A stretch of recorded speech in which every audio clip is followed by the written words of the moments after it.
Hello, Keith Rucker here at VintageMachinery.org. Guys, got a little project working on today, and this is for a viewer who contacted me. He has a Monarch 10EE Lathe. In fact, it's the exact same model 10EE as the one I've got that is eventually going to be a restoration project for me. I just haven't gotten around to doing it yet. It's an early 1940s model that has the round dial on it, which is the early style, and he's got a couple of parts that he's needing made for it, and I'm going to be doing that job for him. Probably going to be making spare parts while I'm doing it, because I'm probably going to need the same parts when I get around to doing mine.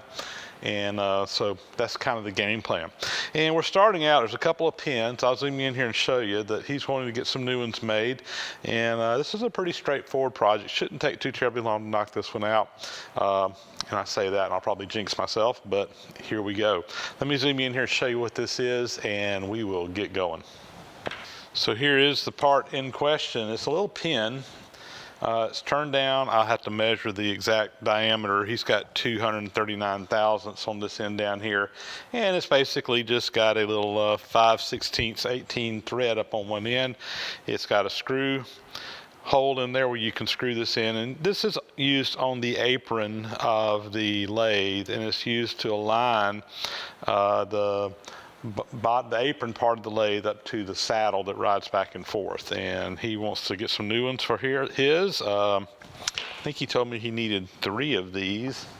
I'm not sure if you need only 2 or 3, but we'll make him however many he needs. And he sent along some threaded rod, and I'm going to try using this and see if I can get away with it. Usually on something like this, I'll just single point thread those threads, but since he sent along some threaded rod, we'll see if we can turn that. The biggest challenge I've had with turning threaded rod is getting it chucked up in the lathe where it will hold. But I think what we'll do is we'll use the collet chuck and see if we can't get it to work out. If not, I'll back up and we'll just make it out of a piece of solid stock, and we'll just single point thread those threads on there. But hopefully we can get by with the all thread here and save us a step. So let's go over here and get the lathe set up and see if we can turn this out. So we're going to start by taking the 3-jaw chuck off and putting my collet chuck on. So let's go ahead and remove this one. This one just has some pins on the back.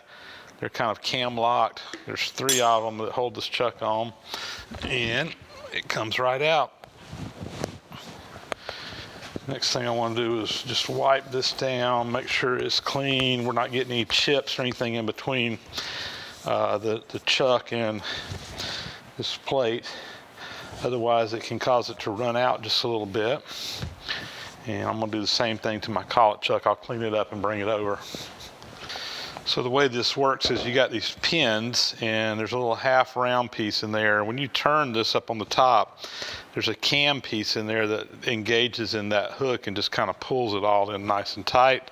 So we'll just put our pins in and get it up nice and flush, and we'll do our 3.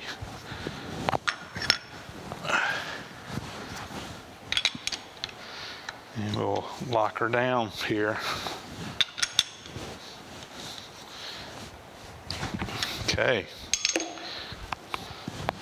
Been a while since I've used this collet chuck. It's kind of been sitting over there on my bench and a little dusty, and even got a little surface rust on it. I may clean this up a little bit before we go to using it. This is a 22J collet. It's a pretty good size collet. And again, you want to make sure that this inside is nice and clean. There's a taper that collet pulls up into.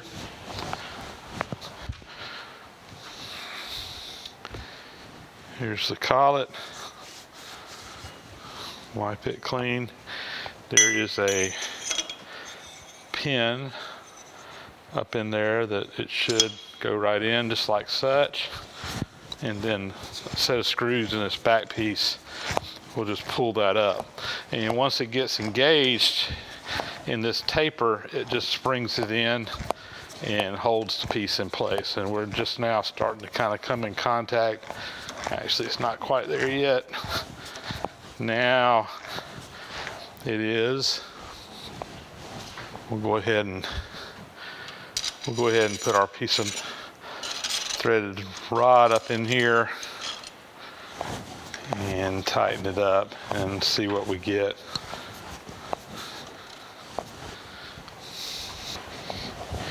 Make sure I got sticking out enough. This is going to be an awkward piece to turn.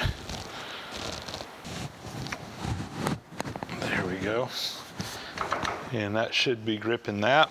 Let's fire the lathe up. And that's running pretty smooth. I like that. I'm gonna get some Scotch-Brite and just kind of hit this and try to get some of that rust off of there, and we'll be ready to start.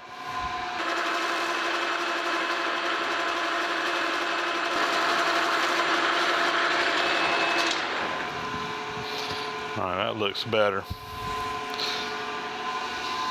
I think we are ready to go. I am going to start by just facing the back side of this, and I'm going to use my digital readout to zero that because I want to go in 7/8 of an inch, and now I can just use my readout up here to just dial that right in. That's going to be a really nice feature, something I've never been able to do before. And I think what I'm going to do is I'll go up here to 875. Right there. I'm just going to make a little visual note, and we're going to turn these threads off. I want to get down to where I can get a measurement. This is thin metal, so I'm not getting too aggressive on my cuts.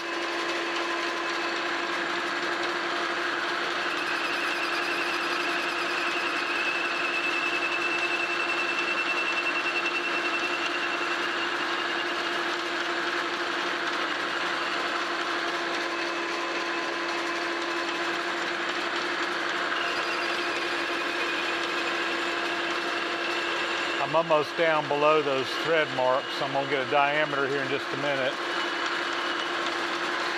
Go ahead and make another pass.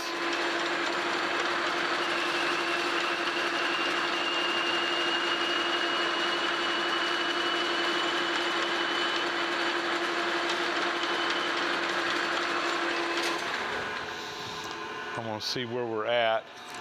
Still got a few bottom end of those threads in there. Tell you what, I'm just going to use my calipers, I think, right here. All right, we're actually right there at where he wants to be. He's wanting these to be 239. And I got about an hour and a half to come off of that still, so let me type in what we got here. Make a very light cut here.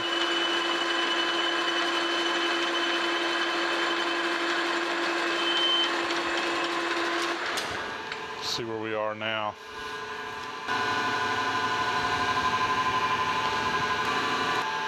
All right, we're right on the money where he wants that to be, which is 239 thou.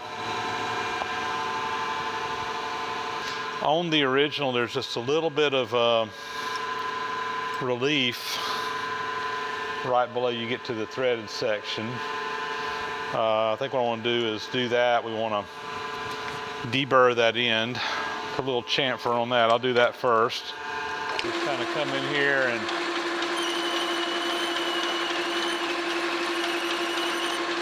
fine.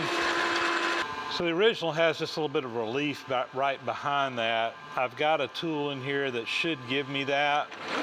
I'm just going to come in here and just kind of form that in there. That's plenty right there.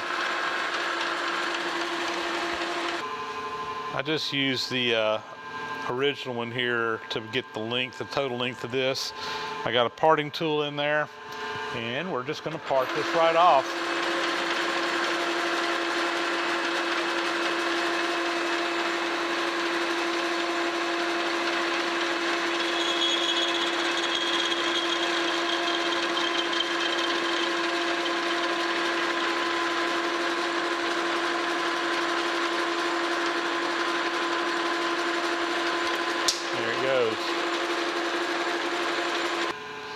And there we go.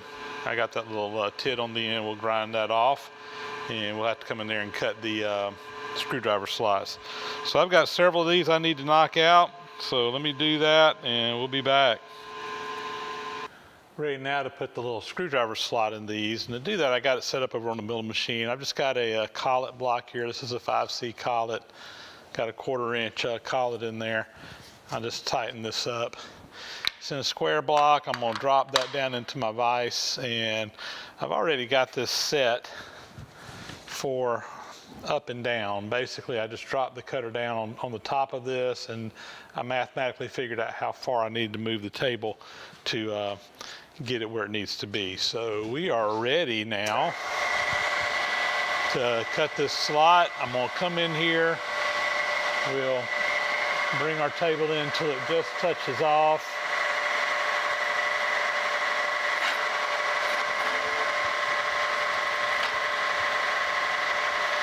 I'm going to zero my digital readout, and I want this slot to be 75 thousandths deep. So I'll bring my table in 75 thou right there. We'll lock our table down, put a little drop of oil in there, and we'll just bring it across.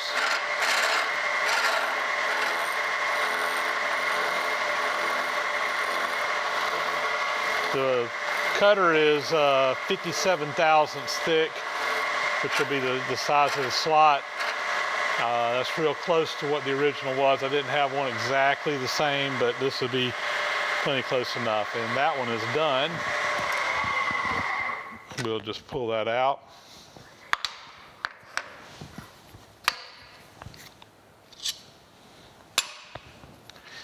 And one screwdriver slot installed.